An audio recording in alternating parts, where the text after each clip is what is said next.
Mickey Mouse, mini Mouse, Donald duck या कार्टून्सना लहानपणापासून बघत आपण मोठे झालो आहोत।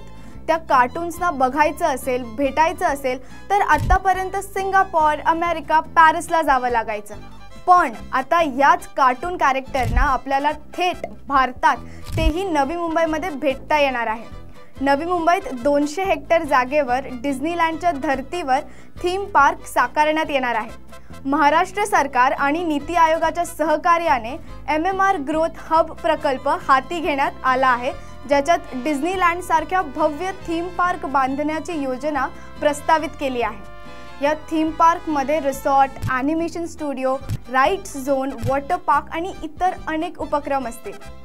वंडर पार्कमध्ये सुमारे 35 रोमांचक राईड्स असतील, ज्याच्यात high speed roller coaster, water slides आणि लाईव्ह एंटरटेनमेंट शो यांचा समावेश असेल। हा थीम पार्क नवी मुंबई आंतरराष्ट्रीय विमानतळाला लागून असेल, ज्यामुळे देशी आणि विदेशी पर्यटकांना प्रवेश सुखकर होईल। लवकरच मुंबई, नवी मुंबईतील लहानग्यांना या डिझनीलँड सारख्या थीम पार्कचा मनसोक्त आनंद लुटता येईल।